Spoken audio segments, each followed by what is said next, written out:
की भूत आहे हा कल्पनेचा रोग आहे, तो मानसोपचाराने दूर करता येतो.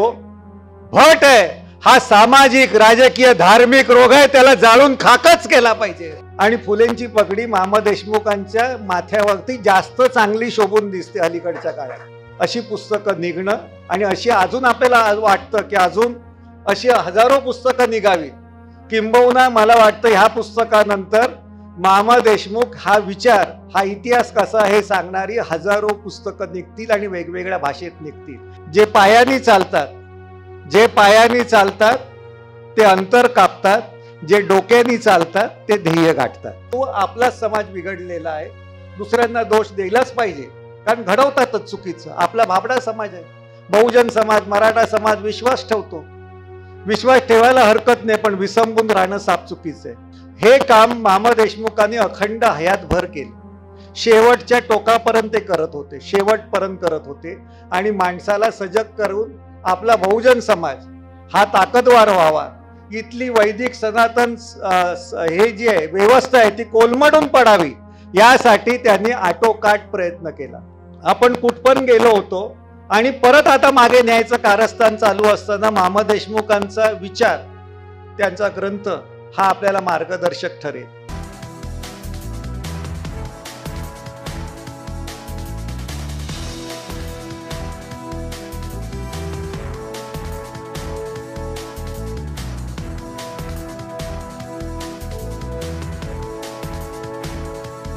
सर्वांना जय जिजाऊ. सन्माननीय विचारपीठ, त्याचप्रमाणे मामा देशमुख यांच्या स्मृतीला अभिवादन. खूप मनामध्ये आहे, बोलायचंय, पण पुस्तकामध्ये जे सांगितलेलं आहे ते सगळं आपल्या सगळ्यांच्या मस्तकामध्ये आहे. मामा देशमुखांनी पुस्तकं वाचायला सांगितली, लिहायला सांगितली, बोलायला शिकवलं, ऐकायला शिकवलं.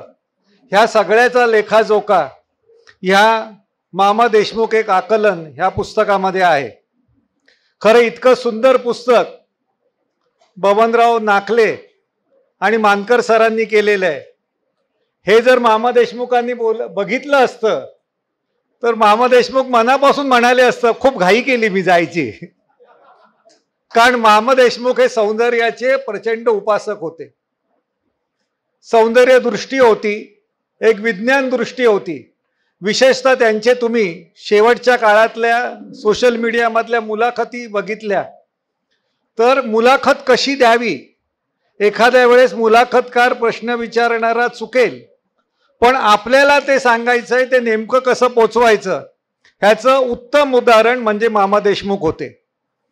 मामा देशमुखांनी लिखाणातून मगाशी थोडीशी नाराजी व्यक्त केली आपल्या राणा सरांनी की ते पुस्तक का विकायचे. मी पण माझी पुस्तकं विकली, कारण आपल्याला 10 रुपयात, 12 रुपयात, 15 रुपयात पुस्तकं द्यायची आहेत. जर आम्ही प्रकाशकाकडे दिलं तर तेच पुस्तक 200-300 रुपयापर्यंत जाणार. त्याला 33% ठेवायचे, रॉयल्टीचे हिशोब करायचे. ह्याच्यापेक्षा माझं थेट जे आहे ते मी लोकांपर्यंत पोचवीन ह्या हिशोबाने होतं. आणि दुसरं, मला खात्री आहे की मामा देशमुखांच्या पुस्तकांची टायटल बघून कुठला प्रकाशक स्वतःहून छापायची जबाबदारी घेतलेली असं वाटलं नसतं. आमचंही तसंच आहे. भूतापेक्षा भटबारी कसं कोण घेणार हो मला सांगा ना. ते महारावलाच विकलं पाहिजे का. काशीराम बापू देशमुखांचं ते खरे शब्द आहेत. भूत आहे ते रात्री लागतो, भट आहे तो दिवसा लागतो. भूत आहे हे लागलेलं कळतं पण दिसत नाही, भट लागलेला दिसतो पण शेवटपर्यंत कळत नाही. आणि त्याच्या पुढे माझं वाक्य आहे की भूत आहे हा कल्पनेचा रोग आहे, तो मानसोपचाराने दूर करता येतो. भट आहे हा सामाजिक राजकीय धार्मिक रोग आहे, त्याला जाळून खाकच केला पाहिजे. हे सांगायचं काम मामा देशमुखांनी केलं आयुष्यभर. आता ह्यांची पुस्तकं आमची कोण छापणार. तुम्ही आमचं मामा देशमुखांचं आपण गेल्यानंतर पुस्तक छापलं, मी सांगतो त्यांच्यासारख्याला वाटेल हे पण काही कमी नाही. कारण असे अनेक हिरे आपण मातीमध्ये मिसळून टाकलेला आपला समाज आहे की त्याला कधी किंमतच नाहीये. पण मामा देशमुखांनी त्या पद्धतीने काम केलं. तुम्ही इतक्या मोठ्या संख्येने आता आलेला आहात, महिला आहेत, पुरुष मंडळी आहेत, तरुण खूप कमी दिसत आहेत. आपण आपल्या मुलांना घेऊन का नाही येऊ शकलो? मामा देशमुखांचं आज त्यांच्या उपस्थितीत प्रकाशन असलं असतं तर पहिला प्रश्न हा विचारला असता. आपण आपल्या मुलांना का घेता येत नाही? पाहिजे तर सांगा की ज्ञानेश महारावने ज्ञानेश महाराज नावाचे कोणतरी आहे, आजूबाजूची पण चेंडरे मेंढरे घेऊन येते, मग आपलं एक मेंढर घेऊन यायला हरकत काय? मामा देशमुखांनी ह्या पद्धतीने त्यांचं प्रबोधन केलं, प्रतिकूल परिस्थितीत केलं, अनेक पद्धतीने केलं. माझा त्यांचा परिचय खूप उशिरा आला, म्हणजे 20, 22, 25 वर्ष असेल. खेडेकर साहेबांमुळे भांडणातून का होईना आम्ही चळवळीत आलो आणि मराठा सेवा संघाचे होऊन गेलो, संभाजी ब्रिगेडचे होऊन गेलो. माझ्याकडून जरा उशीरच झाला, कारण वरायच्या 38 वर्षापर्यंत आम्ही पण बाप्पा बाप्पा करत गावभर फिरत होतो. त्यामुळे एकदम ताप उतरला की माणूस वेडा पिसा होतो. त्यामुळे मी ताप उतरलेला माणूस असल्यामुळे खलास करायची भाषा करतो. कारण हे झालं पाहिजे का आपण सगळे फसवणुकीतले बळी आहोत, आपण फसवले गेलेले आहोत. वर्षानुवर्ष पिढ्यानं पिढ्या आम्ही फसवलेले गेलेलो आहोत. त्याच्यातून आपल्याला मार्ग काढायचा असेल तर कणखर व्हायचं. खेडेकर साहेबांचे मराठा यवतमाळला पहिलं मराठा सेवा संघाचं मराठा साहित्य संमेलन झालं. त्याच्यावरती आ साळुंकेंचा मोठा लेख होता, लोकसत्ताला आला होता, तो वाचला. आणखीन माझ्या डोक्यात एकदम हे झालं, जरा थोडंसं चीड आली की आपण दुसऱ्याला नावं का ठेवतो? आपल्याला मुळात गिराईक व्हायची सवय आहे आणि आपल्याला दुकानदार होता येत नाही म्हणून बोंब मारतो. आम्हाला कायमच गिराईक व्हायचंय, सगळ्यांचं, सगळ्याचे गुलामच व्हायचंय मराठा बहुजन समाजाला. मग आम्ही दुसऱ्यांवरती कशी टीका करणार? आणि मग त्याच्यातून खेडेकर साहेबांनी माझ्याशी संपर्क साधला. त्यांचा मोठेपणा मी समजून चुकलो, मी त्यांच्याशी स्वतः भेटलो आणि त्याच्यामुळे तुमच्यासारखे अशी हजारो लाखो माणसं, मला असं वाटतं की आपल्या सर्वांच्या विचारांची भरपूर माणसं या महाराष्ट्रामध्ये, हे खेडेकर साहेब आणखीन त्यांनी आ साळुंके असतील किंवा मामा देशमुख असतील, त्यांच्या जीवन कार्यातून जी माणसं तयार झाली त्यांच्यातून हा एवढा पसारा मोठा उभा राहिलेला आहे. त्याच्यातला मी एक छोटासा पाईक आहे. पहिल्यांदा मामा देशमुखांची पुस्तकं वाचली आणि 2003ला असेल अकोल्याला मराठा सेवा संघाचं, 2002ला अकोल्याला मराठा सेवा संघाचं साहित्य संमेलनच होतं, शिवधर्म परिषद होती. मी मुंबईवरनं आलो, आणखीन गव्हर्नमेंट रेस्ट हाऊसला उतरलो होतो. मामा देशमुख आदल्या दिवशीच आले होते. सकाळी उठल्यानंतर गाडीत झोप लागत नाही म्हणून झोपलो होतो. कार्यकर्त्यांना सांगितलं होतं की मी काय 10-11 शिवाय उठणार नाही. मामा देशमुख उद्घाटक होते तेव्हा आणि माझं एक सेकंड हाफला काहीतरी भाषण होतं. त्यांच्या डोक्यात काहीतरी चालू होतं. पहिली भेट आमची कशी झाली याच्यात थोडक्यात लिहिलेली आहे, पण मजेशीर आहे भेट, की माणूस किती परिपक्व असावा, किती टोकापर्यंत पोचलेला असावा, आपली माणसं ओळखायची परिमाणं काय असावी. तर ते बाजूच्या रूममध्ये होते. 9-9:30च्या दरम्यान ते उठले, बाहेर आले असतील तयार होऊन. मी आतमध्ये झोपलेला होतो. कार्यकर्त्याला विचारलं ते महाराव कुठे आहे म्हणून. त्यांनी सांगितलं आतमध्ये झोपलेले आहेत. म्हणजे एवढ्या वेळ झोपतात, काय क्रांती करणार, काय लोकांचं प्रबोधन करतात. तर त्यांनी सांगितलं ते रात्रभर प्रवास केलेला आहे, तर त्याच्यामुळे ते झोपलेले आहेत, त्यांचं दुपारी आहे, ते येतील. नाही त्यांना उठवा. तर त्यांनी सांगितलं उठवायला नाही सांगितलंय, ते झोपून राहून दे थोडा वेळ. तर तेवढ्यात कार्यकर्त्याला, ते दरवाजापर्यंत आलेच होते माझ्या, म्हणजे आमच्या रूमच्या 1 फुटावरचं अंतर असेल.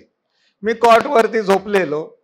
त्यांना विचारतो, कार्यकर्त्यांना मामा विचारतात, ते महाराव आहेत ना, त्यांचं नाव आणि आडनाव बामणासारखं दिसतं, ते बामण आहेत का रे? नाही, ते एवढ्या पदावरती, एवढा साप्ताहिकता संपादक झाला कसा असेल तो. म्हटलं आता ही चर्चा खूप पुढे जाईल म्हणून पटकन उठलो, जसा होतो तसा, आणि दरवाजा उघडला आणि त्यानं सांगितलं आत या. तर आणि मी आत आल्यानंतर पहिलं त्यांना मी सांगितलं, जे मनात मला ते जे ऐकलं होतं, अहो मी कोण आहे ते म्हणे सांगू नका, तुम्ही अजिबात सांगू नका कोण आहेत ते मला कळलं. तुम्ही ब्राह्मण असला असता तर दार उघडलं असतं काय? झोपून राहिला असतात. हो, तुम्ही कोण आहे कळलं, तुम्ही ब्राह्मण नाहीत एवढं माझ्यासाठी पूर्ण बस झालं. आणि म्हणाले मी तुम्हाला त्रास द्यायचा नाही, माझी 23 पुस्तक आहे, तुम्हाला मला भेट द्यायची होती, मला जालन्याला जायचंय, तुमची आपली भेट होणार नाही म्हणून मी घेतलेली तुमची परीक्षा आहे. आता ह्याच्यापेक्षा मामा देशमुख वेगळं काय असू शकतात सांगा. शेवटी आधी ताईंना माहिती असेल, मी 23चा एंड असेल किंवा 24ची जानेवारी महिना असेल, मी इथे एका कार्यक्रमाला आलो होतो आणि म्हटलं आज मामा देशमुखांना भेटूनच जायचं. 3-4 तास गप्पा गोष्टी झाल्या.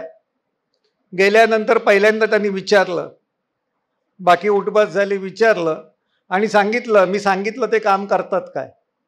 आपण नेहमीप्रमाणे हो म्हणतो, तुम्ही सांगितलंय, कारण 5-6 वेळा त्यांनी मला सांगितलं होतं ते रोज व्यायाम करायचा, कारण आपली सगळी बैठी कामं असतात आणि शरीराची आपली वाट लागून जाते. तर पहिलं व्यायाम करायचा, मी स्ट्रेचिंग आहे ते मी 1.5-2 तास कसा करतो ते सांगितलं होतं. आणि दुसरं, आपल्या मनामध्ये जे जे विचार येतात, आपल्या मनामध्ये जे जे विचार येतात ते लिहून ठेवा. स्वतःच्या मेंदूवर जास्त विश्वास ठेवू नका. आणि त्यांनी आतमध्ये गेले आणि 246 नंबरची एक विचार विहार नावाची एक वही आणली, दाखवलं. हा मी आज विचार लिहिलेला आहे. आणि खरंच त्यांनी एकेका वाक्यामध्ये जे अग्रलेखामध्ये सांगता येणार नाही ते अख्खं एका वाक्यामध्ये सांगितलेलं आहे. आणि मला विनंती आहे त्यांच्या कुटुंबियांना, किमान त्यांच्या 350-400 वया झालेल्या असतील, मला असं वाटतं की ते प्रकाशित करा. नसेल तर दुसरं कोण करणार नसेल तर मी करीन, कारण का माझा उद्योग तोच आहे की असं काय असेल तर आपण जरूर करावं. कारण त्याच्यामधून त्यांनी खूप सामर्थ्यवान असलेली वाक्य लिहिलेली आहे, 3-4 ओळीचं आहे. मामा देशमुखांनी हे कामं केलेली आहेत. मला त्यांचं बोलण्याची पद्धत, आणखीन कृतीत आणण्याची पद्धत ही जास्त आवडली. अनेकांना आता हे मामा देशमुखांची पगडी असेल कोणाची, म्हणजे काय आपली पेशव्याची पगडी असेल चोचीसारखी, असं वाटणं म्हणजेच मामा देशमुख न समजण्यासारखं आहे. असूच कसं असू शकते की ही पगडी ते फुलेंचीच आहे आणि फुलेंची पगडी मामा देशमुखांच्या माथ्यावरती जास्त चांगली शोभून दिसते अलीकडच्या काळात. कारण मामा देशमुख हे फक्त लिखापडीवाले नव्हते आणि बोलणारे फक्त नव्हते, तर कृतीशील सुद्धा होते. ह्याचे अनुभव आपण अनेकांनी घेतलेले असाल, मी पण तसा घेतलेला आहे. जो माणूस 2000 वर्षापूर्वी 1700 इसवी सन पूर्व 1750 ते इसवी सन 1754 पर्यंतचा इतिहास, 1000 वर्षाचा पट 350-400 पानामध्ये म्हणजे मध्ययुगीन भारताचा इतिहासामध्ये मांडतो. हीच गोष्ट अलौकिक आहे. जसं महात्मा फुलेंनी कमीत कमी शब्दामध्ये जास्त आशय सांगितला.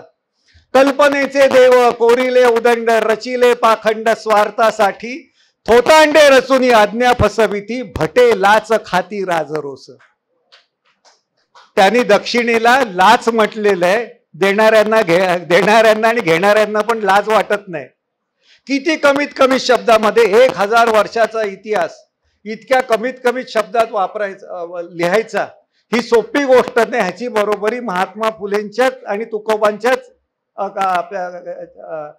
अभंगाशी आणि अखंडांशी करता येईल. इतकं त्यांचं उत्तम काव्य आहे आणि ते जास्तीत जास्त आणण्याचा प्रयत्न मामा देशमुख एक आकलन ह्या ग्रंथात राहिलेलं आहे, झालेलं आहे. हा ग्रंथ आपण विकत घ्या आणि अजून एक ग्रंथ बरोबर घ्या, तो दुसऱ्याला देण्यासाठी घ्या. हेच मला वाटतं मामा देशमुखांचं काम पुढे नेणं असेल.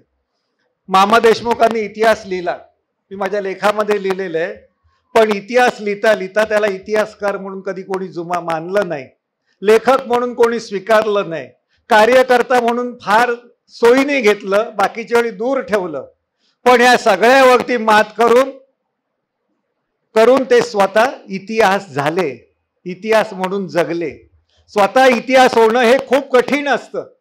आज मामा देशमुख जिवंतपणी कोणाची पुस्तकं निघतील आता राणा सरांनी सांगितलंच, पण गेल्यानंतर अशी पुस्तकं निघणं आणि अशी अजून आपल्याला वाटतं की अजून अशी हजारो पुस्तकं निघावीत. किंबहुना मला वाटतं ह्या पुस्तकानंतर मामा देशमुख हा विचार, हा इतिहास कसा हे सांगणारी हजारो पुस्तकं निघतील आणि वेगवेगळ्या भाषेत निघतील. इतकं सामर्थ्य ह्या पुस्तकामध्ये आहे. मला जेवढा वेळ मिळाला त्याच्यातून मी वाचलेलं आहे आणि खूप मेहनतीने आपल्या नाखले सर, आणखीन मानकर सरांनी केलं, मेहकर सर, आणखीन इतर आपल्या ज्या सेवा संघाच्या संभाजी ब्रिगेड असेल, अजून वेगवेगळ्या संस्थांच्या ज्या हे असतील कार्यकर्ते असतील, पदाधिकारी असतील, त्यांच्या सहकार्यातून झालेलं आहे. हे पुस्तक म्हणजे मगाशी विवेक कडू यांनी सांगितलं की त्यांच्या घराला उत्तम कंपाऊंड, जे आजही चिरतरुण राहील असं कंपाऊंड करून दिलं. मला असं वाटतं मराठा, बहुजन, आणखीन संपूर्ण समाजाला उत्तम कंपाऊंड असलेलं, वॉल असलेलं हे पुस्तक आहे. आता आपले हरामखोर मराठी आहेत ते आतून बिळं पाडून बाहेर सटकतील, तो भाग वेगळा, कारण ती सवयीचा भाग आहे ना, तो त्याला काय करणार ना, तो बाहेरच्या आतून बिळं येतील. त्यामुळे पण मामा देशमुखांचं ज्या कंपाऊंडची वॉल आहे ती जितकी वरतून दिसते त्याच्या 10 पट खाली खोल आहे. त्यामुळे इतकी खोली जो खाली जाईल त्यालाच ती बिळं पाडता येतील, नाहीतर आतली लोक आपली गद्दारी करतील. इतकं आपल्याला चांगलं त्यांनी देऊन ठेवलेलं आहे. माझ्या लेखाचं नावच आहे ज्योतिषी मशाल, म्हणजे मामा देशमुख. महात्मा फुलेंनी दिलेला विचार आजच्या काळामध्ये कशा पद्धतीने इम्प्लिमेशन त्याचं केलं पाहिजे, अंमलबजावणी कशी केली पाहिजे, ह्याचं मूर्तिमंत उदाहरण म्हणजे मामा देशमुखांचं जीवन कार्य आहे. ते गेले, हे देहानी गेले, परंतु विचार देऊन गेले. मी मगाशी विवेक कडू यांना विचारलं, मला थोडीशी माहिती होती, आपण तुलना कोणाशी करत नाही, पण शेवटी आजच्या घडीला आपण माणसं ती शोधत असतो. ते आधी 100 वर्ष झाले असते तर महात्मा फुलेंचे सच्चे अनुयायीच असले असते, अगदी पक्के अनुयायी असले असते, कारण त्याच्या पलीकडे ते जाऊच शकले नसते, इतकी त्यांची कणखरता होती, वैचारिक कणखरता. तर त्यामुळे आपण विचार करताना, मामा देशमुखांचा विचार करताना वास्तव सुद्धा समजून घेतलं पाहिजे. मगाशी चंगोले सर म्हणाले 1898ची त्यांनी खामगावची शिक्षण परिषद सांगितली, ज्याला शाहू महाराज आलेले होते. त्याच्यातून एक स्फुरलिंग घेऊन आपल्या पंजाबराव देशमुख यांनी शिक्षण प्रसार, आपले शिवाजी शिक्षण संस्था स्थापन केली. पंजाबराव देशमुखांनी अनेक विचार सांगितले, पण मला त्याच्यातला सगळ्यात चांगला विचार आवडला की जो वीर मोहितेंच्या लेखनामध्ये सुद्धा बऱ्याचदा आलेला आहे, की त्यांनी म्हटलं की इकडची प्रस्थापित व्यवस्था इतकी चलाख आहे आणि इतकी सराई त्यांनी बेमालूमपणा दाखवते की त्यांच्यातला उंदराच्या कुवतीचा माणूस जो असेल, जो दिसायला सुद्धा उंदराच्या कुवतीचा असेल, त्याच्यावरती कागदाची अंबारी करून ऐरावत म्हणून मिरवतील, आणि बहुजन समाजातला त्याच्यामध्ये हत्तीची ताकद आहे अशा माणसांना अनुल्लेखाने मारून, दुर्लक्ष करून त्याचे हातपाय तोडून सरपटायला लावतील आणि लोकांना सांगतील केवढा मोठा उंदीर बघा रस्त्याने सरपटत चाललेला आहे. आपण अशा पिढ्याने पिढ्या संपवलं. ह्या पंजाबराव देशमुखांनी हा विचार सांगितला, तो लक्षात घेतल्यानंतर माझ्यासमोर प्रश्नचिन्ह आहे. तिकडचे विद्यार्थ्यांना काय शिकवलं जातं किंवा काय भाग वेगळा, पण त्याचे जे लाभार्थी आहेत, प्राध्यापक आहेत, शिक्षक आहेत, ते पंजाबराव देशमुखांच्या विचाराशी किती प्रामाणिक आहेत. कारण मी रयत शिक्षण संस्थेचं बघितलं, ज्या रयत शिक्षण संस्थेमधल्या कर्मवीर भाऊराव पाटलांनी हा वैदिकांचा सनातन ब्राह्मणी व्यवस्थेचा शिरच्छेद करावा अशा पद्धतीचे विचार मांडले, त्या पद्धतीने कृती केली. त्याच्यातलेच 1992 सालामध्ये बाबरी मशीद पडली, तेव्हा त्याच्यातले 200 शिक्षक सुट्टी टाकून अयोध्येला आले होते. त्यामुळे लाभार्थी गद्दारी करतात आणि मग आपला विचार मागे राहतो. मामा देशमुखांनी अशा विचारांनी वागणाऱ्यावरती रट्टे मारलेले आहेत, प्रचंड फटके मारलेले आहेत, आणि ते आपण लक्षात घेतले पाहिजे. ते केडर्स घ्यायचे, तरुण मुलांना तयार करायचे, त्यांच्या तालमीक आम्ही शिकलेली थोड्या प्रत्यक्ष अप्रत्यक्षपणे असलेली लोक आहेत, किंवा ह्याच्यातले बहुतेक लिहिलेले आहेत, लिहिणारे लेखक आहेत, ते मामा देशमुखांच्या तशाच पद्धतीने आलेले आहेत. मामा देशमुखांनी संपलेला जो सत्यशोधकी विचार होता, की जो तुमच्याकडे पश्चिम महाराष्ट्रात थोडा वेगळा कळचा होता, महात्मा फुलेंच्या विचाराचा होता, इथे पंजाबराव देशमुखांचा आहे, पण शेवटी त्याचं एकत्र केलं तर तो एकच विचार आहे सत्यशोधकचा. जो एकच विचार आहे त्या विचारामागे एक हेतू असा आहे किंवा त्याच्यातनं सांगणं आहे त्या विचाराचं की सत्य लपवता येतं, दडवता येतं, पण संपवता येत नाही. सत्यावरती संधीचा थोडा जरी प्रकाश पडला तर असं म्हणतं उजळून टाकतील इतकी भारतरत्न तयार होतील, असा सत्याचा विचार आहे. बाबासाहेब आंबेडकर तसेच तयार झाले. त्यांच्या विचारांचं सार आपल्याला काढलं पाहिजे. त्यांनी नुसता बुद्धाचा विचार सांगितलेला नाहीये. त्यांचं राजकीय मामा देशमुखांचे राजकीय विचार बघा, सामाजिक विचार बघा, धार्मिक विचार बघा, त्या सगळ्याचं सार एक आहे, प्रकाशाच्या मागे धावू नका, स्वतः प्रकाशमान व्हा, अत्तदीप भव. मला जो समजला त्यांचा विचार आपण आत्मसात केला पाहिजे, नाहीतर ह्या पुस्तकाची पोथी व्हायला वेळ लागणार नाही. ह्याच्यातल्या गोष्टी सांगायच्या आणि मग ते स्टोऱ्या सांगत ते जशी एक साधू आणि होता आणि गरीब बिचारा होता आणि अमुक करत आम्ही सांगत फिरायचं मामू देशमुखांच्या कथा. असे पहा एक मामा देशमुख नावाने एक पात्री कार्यक्रम करायचा, असं नको. ते कोळून प्यायलं पाहिजे, पचवलं पाहिजे. आणि ते करण्यासाठी किती अक्कल लागते. एवढीशी मुंगी, त्याला अक्कल ती केवढी. चिरडली तर रक्त पण येत नाही, चिरडली तर रक्त पण येत नाही. पण महारावच्या घरातला साखरेचा डबा महारावला माहिती नसतो. तो म्हणतो बायकोला विचार, आईला विचार, बहिणीला विचार, अजून कोणाला विचार, असं सांगतो. पण ती मुंगी ती गुरुकुलात जात नाही, गुगल मॅप तिला वाचता येत नाही, अजिबात कळत नाही, कोणा परमपूज्याच्या आशीर्वादासाठी जात नाही किंवा अशा आपल्या व्याख्यानांना सुद्धा ती जमत नाही चांगल्या गोष्टीला. पण ती मुंगी साखरेचा डबा शोधते, महारावचं घर शोधते, घरातलं किचन शोधते, किचन मधला साखरेचा डबा शोधते, आतमध्ये शिरण्याचा मार्ग शोधते. साखर खात नाही, ती साखर लुटून नेण्यासाठी एका रात्रीत लाखो मुंग्या येते, घेऊन येते आणि एका रात्रीत अर्धा डबा फस्त करते. आपल्याला मुंगीच्या अकलेनी चालायला पाहिजे. आपण तर माणसाच्या पण चाललो नाही म्हणून ते सतत बोलायचे. आणि कायम लक्षात ठेवा, जे पायानी चालतात, जे पायानी चालतात ते अंतर कापतात, जे डोक्यानी चालतात ते ध्येय गाठतात. मुंगी ही डोक्यानी चालणारी आहे. आपल्याला ह्याच्यातलं सगळ्यातलं सार सांगता आलं पाहिजे की जे तुकोबांपासून नामदेवापासून सगळे हेच सांगत आलेले आहे. आपल्या अकलेनी वागा. आपण अशी अजून किती माणसं बलिदान करून द्यायची मला सांगा. मामा देशमुखांना किंवा महात्मा फुलेंनाही उजव्या हाताला त्यांना पॅरालिटिक झाला होता.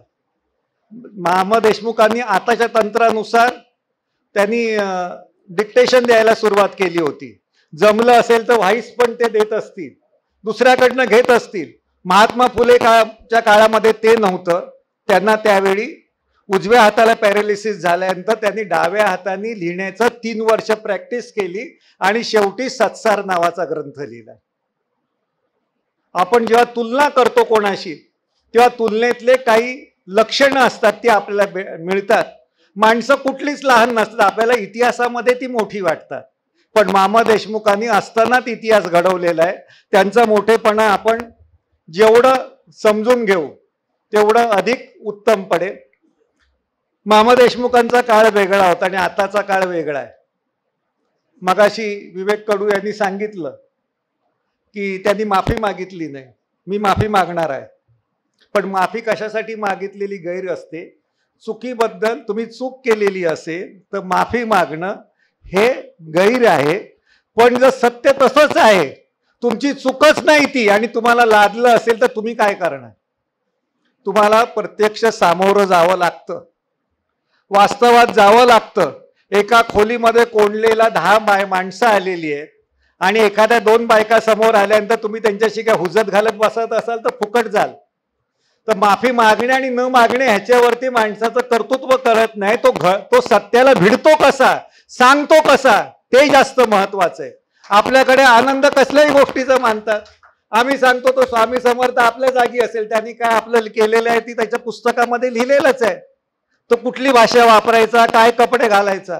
पण रोज टीव्ही मध्ये सिरियल मधनं तुम्हाला जर लंगोटीवाला दिसत असेल तर बोलायचं नाही का तुम्ही.